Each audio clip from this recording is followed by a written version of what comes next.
ಕೊಡುವಂತಹ ಒಂದು ಕಾರ್ಯಕ್ರಮ.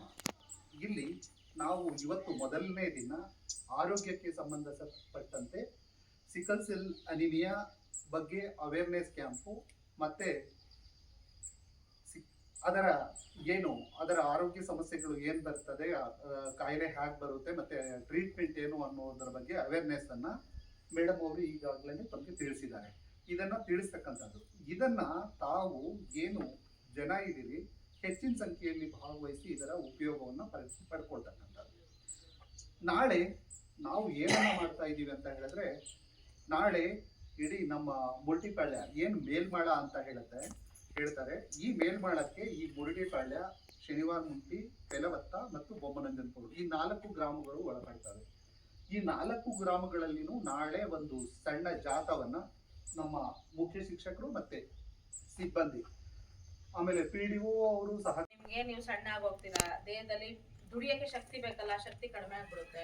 ಮಕ್ಕಳಲ್ಲಿದ್ರೆ ಬುದ್ಧಿಶಕ್ತಿ ಕಡಿಮೆ ಆಗುತ್ತೆ, ಮಗು ಸಣ್ಣ ಆಗ್ತದೆ, ಚೆನ್ನಾಗಿ ಊಟ ತಿಂಡಿ ಏನು ಮಾಡಲ್ಲ. ಅದಕ್ಕೆ ಅದನ್ನ ನಾವು ವರ್ಷ ಈ ತರ ಪ್ರೋಗ್ರಾಮ್ಗಳು ಮಾಡಿ ನಿಮ್ಗೆ ಆರೋಗ್ಯ ಅರಿವು ಮೂಡ್ಸಕ್ಕೆ, ಆ ಸಿಕ್ಕಲ್ ಸೆಲ್ ಅನಿಮಿಯಾ ಬಗ್ಗೆ ಮಾತಾಡಕ್ಕೆ ನಾವು ಈ ಕಾರ್ಯಕ್ರಮನ ಮಾಡೋದು. 100 ಜನನಾರು ಸೇರಿದ್ರೆ ಎಲ್ಲರಿಗೂ ಉಪಯೋಗ ಆಗ್ತದೆ. ಆಯ್ತಾ? ಈಗ ಇರೋರಷ್ಟು ಮಾಡಿಸ್ಕೊಳ್ಳಿ, ಆರೋಗ್ಯವಾದ ಊಟ ತಿನ್ನಿ, ಹಣ್ಣು ಸೊಪ್ಪು ತರಕಾರಿಗಳನ್ನ ತಿನ್ನಿ. ಆವಾಗ ನಾವು ಆರೋಗ್ಯವಾಗಿರ್ಬೋದು. ನಾವು ಮಾಡೋ ಟೆಸ್ಟ್ಗಳನ್ನ ಮಾಡಿಸ್ಕೊಳ್ಳಿ. ಆಮೇಲೆ ನಮ್ಗೆ ಈಗ ಚಿಕ್ಕ ವಯಸ್ಸಲ್ಲಿ ಬಾಲ್ಯ ವಿವಾಹ ಜಾಸ್ತಿ ನಿಮ್ ಕಡೆ. ನೀವೊಂದ್ 4 ಜನಕ್ಕೆ ಹೋಗಿ ಹೇಳ್ಬೇಕು, 18 ವರ್ಷಕ್ಕಿಂತ ಕಡಿಮೆ ಇದ್ರೆ ಹುಡುಗಿ ಅವಳನ್ನ ಬಾಲ ಮಂದಿರಕ್ಕೆ ಹಾಕ್ತಿವಿ. ಹುಡುಗಂಗೆ 21 ವರ್ಷದಿಂದ ಕಡಿಮೆ ಇದ್ರೆ ಜೈಲು. ಆಲ್ರೆಡಿ ನಿಮ್ಮಲ್ಲಿ ಒಂದು ಕೇಸ್ ಆಗಿ ಗೊತ್ತಿದೆ, ಎಲ್ಲರೂ ಅನ್ಕೊಂಡಿದೀವಿ. ಅದ್ ಮತ್ತೆ ಮರುಕಳಿಸ್ತದಂಗ್ ನೋಡ್ಕೊಳ್ಳಿ. ನಾವ್ ಏನಕ್ಕೆ ಅದನ್ನ ಹೇಳ್ತೀವಿ ಅಂದ್ರೆ, ಚಿಕ್ಕ ವಯಸ್ಸಲ್ಲಿ ಅವಳು ಗರ್ಭಿಣಿ ಆದ್ರೆ ಅದ್ ಮಾಡ್ಕೊಂಡ್ರೆ ನಿಮ್ಗೆ ಈ ತರ ತೊಂದರೆಗಳು ತಪ್ಪುತ್ತದೆ. ಆಯ್ತಾ? ಇನ್ ಹಣ್ಣು ಸೊಪ್ಪು ತರಕಾರಿಗಳನ್ನು ತಿನ್ಬೇಕು. ಅವಳು ನೋಡು, ಅವಳ ಮುಖನ ತಿನ್ನದೇ ಇಲ್ಲ ಅವಳು, ಅಲ್ವೇನೆ?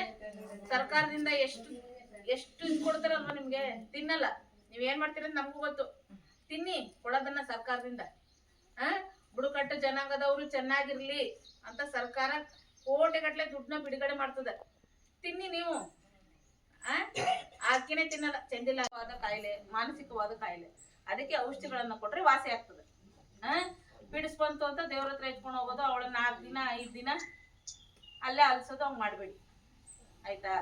ಆಮೇಲೆ ಬಸ್ರಿ ಆಯ್ತು ಅವಳು ಮಾತ್ರ ನುಂಗ್ಬಾರ್ದು, ಮತ್ತೆ ಮಕ್ಕಳಿಗೆ ಇಂಜೆಕ್ಷನ್ ಹಾಕ್ಸ್ಬಾರ್ದು, ಇವೆಲ್ಲ ಏನೂ ಇಲ್ಲ. ನಿಮ್ಮ ಕಾಲದಿಂದ ಸ್ವಲ್ಪ ನಾವು ನಾಗರಿಕವಾಗಿ ಬದುಕೋದನ್ನ ಕಲಿಬೇಕು. ನೀವ್ ಇಲ್ಲೇ ಇರಿ, ಆದ್ರೂ ನಾಗರಿಕವಾಗಿ ಬದುಕ್ಬೇಕು ಅಲ್ವಾ? ಮಗುಗೆ ಇಂಜೆಕ್ಷನ್ ಮಾಡಕ್ ಬಂದ್ರೆ ನಾ ಮಾಡ್ಸಲ್ಲ ಅನ್ನೋದು, ಇವೆಲ್ಲ ಮಾಡಬಾರ್ದು. ಮಗುಗೆ ಬರೋ ದೊಡ್ಡ ಕಾಯಿಲೆಗಳನ್ನ ನಾವು ತಡಿಲಿಕ್ಕೆ ಇಂಜೆಕ್ಷನ್ ನೀವು ಅದನ್ನ ಮಾಡಿಸ್ಲೇಬೇಕು. ಆಯ್ತಾ? ನಾವು BCG ಹಾಕಿದ್ರೆ ಮುಂದೆ ಫ್ಯೂಚರ್ ಅಲ್ಲಿ ಮಗುಗೆ TB ಬರಲ್ಲ. ಆಯ್ತಾ? ಈಗ ನಾವು PCV ಇಂಜೆಕ್ಷನ್ ಹಾಕಿದ್ರೆ ಮಗುಗೆ ಶ್ವಾಸಕೋಶದ ಕಾಯಿಲೆಗಳು ಬರಲ್ಲ. ಇಂಥವೆಲ್ಲ ಅವಳು ಕೆಲಸ ಏನಿದೆ ಅಷ್ಟೇ ಮಾಡಕ್ಕಾಗದಲ್ವಾ? ಸುಮ್ನೆ ಅವಳನ್ನ ಬೈಕ ಓಡಾಡಿದ್ರೆ ಏನು ಸಿಕ್ಕಲ್ಲ. ಅವಳ ಕೆಲಸ ಅವಳು ಮಾಡ್ತಾಳೆ, ನಮ್ ಕೆಲಸ ನಾವು ಮಾಡ್ತೀವಿ. ನಿಮ್ ಕೆಲಸ ಏನಿದೆ ಅದು ನೀವು ಮಾಡ್ಬೇಕು ಅಲ್ವಾ? ಬಾಲ್ಯ ವಿವಾಹನ ನಾವು ಎಷ್ಟು ಹೇಳಿದ್ರು ನಿಮ್ ಕಡೆಯಿಂದ ಬರ್ಬೇಕು ಅಲ್ವಾ? ಅಲ್ಲದ ಯಾವ್ದೋ ಒಂದ್ ಹುಡುಗಿ ಬಂದ್ಲು, ಅವಳಗ 6 ತಿಂಗಳಾಗಿತ್ತು, ಅಕ್ಕಪಕ್ಕದವ್ರೆ ಹೇಳಲ್ಲ ನೀವು. ಯಾರಾದ್ರೂ ಬಂದ್ರೆ ಹೇಳಿ, ಏನಾದ್ರು ತೊಂದ್ರೆ ಇದ್ರೆ ನಾವು ಕರ್ಕೊಂಡೋಗಿ ತೋರಿಸಿ ರೆಡಿ ಮಾಡಿಸ್ತೀವಿ. ಬಾಲ್ಯ ವಿವಾಹ ತಡೆಯೋದ್ರಲ್ಲಿ ನೀವು ಬುಡಕಟ್ಟು ಜನಾಂಗದವರು ಒಂಚೂರು ನೋಡ್ಕೋಬೇಕು ಅದನ್ನ.